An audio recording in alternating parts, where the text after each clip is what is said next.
servir lors d'un banquet, lors des funérailles. Le premier niveau que vous voyez, c'est essentiellement des cruches, là encore une fois liées au service du vin. Donc on peut imaginer tout un tas de pratiques qui aussi signalent aussi la richesse, c'est-à-dire qu'on peut acquérir du vin d'Italie malgré le fait qu'on soit en Gaule du Sud. Les pierres que vous avez là, c'est celles qui servaient à obturer la chambre funéraire. On les a retrouvées, vous voyez la photo tout à l'heure, on les a retrouvées parce qu'en fait elles se sont affaissées. Il faut imaginer qu'à l'époque, le creux, il dépose les choses et ça reste vide. D'accord? Comment on le sait? C'est-à-dire que tous les objets, on va les coter comme en trois dimensions. Donc on prend du temps, chaque objet est coté, dessiné, pointé au réel, parce qu'après on va restituer ces aménagements qui ont disparu.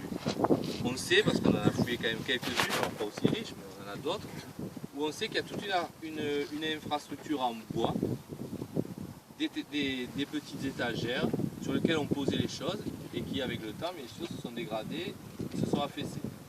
Donc comment on mesure tous les objets, on sait exactement, on voit très bien l'affaissement des structures, etc., etc. Les dalles, par exemple, elles reposaient vraiment complètement effondrées au milieu. Vous voyez la trace blanchâtre sur l'amphore, c'était la dalle qui a cassé le bout en tombant. Donc ça, également, ça nous signale que c'était un espace vide. C'est pour ça qu'il faut qu'on analyse tous les effondrements pour restituer toute l'architecture interne. Donc ça, c'est des choses passionnantes et qu'après, on peut du coup restituer sur des maquettes ou sur des choses grandeur nature avec les objets une fois restaurés. Qui était ce personnage? On peut effectivement s'interroger. On sait qu'il a un statut social particulier puisque si je vous dis qu'il n'y en a pas 10 dans tout le Midi, c'est qu'il sort un peu d'ordinaire. Par rapport à son identité, on pense probablement que c'était un homme. Alors vous me direz comment on fait avec les eaux brûlées, c'est une bonne question.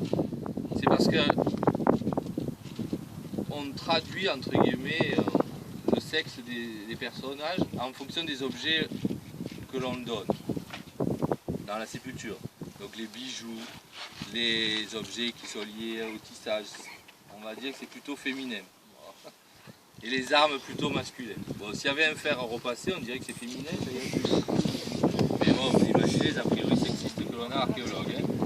Je suis navré. Mais c'est comme ça qu'on essaye de discriminer, entre guillemets, les hommes des femmes. C'est très arbitraire, je vous le concède. Par rapport au statut également, ici on a là une épée en fer dans son fourreau et une pointe de lance également en fer. Donc là aussi ça signale un peu le côté militaire, guerrier du personnage. Et en même temps l'opulence des objets, la richesse de pouvoir enterrer tout ça avec lui. Si vous connaissiez peut-être la forme exacte de l'amphore, eh bien, vous me direz mais il en manque. Et oui, effectivement il manque peut-être entre 30 et 40 cm. On n'est pas au fond de la structure. On a vraiment le premier niveau d'effondrement. On espère qu'en dessous il va y avoir encore beaucoup de mobilier qui est lui posé sur le fond, peut-être sur des étagères encore intermédiaires. Mais là on a vraiment le service à boire, il manque encore tout le service à manger. On devine vaguement parce qu'on a les assiettes en campanienne et il y a probablement des piles d'assiettes qui sont encore à découvrir.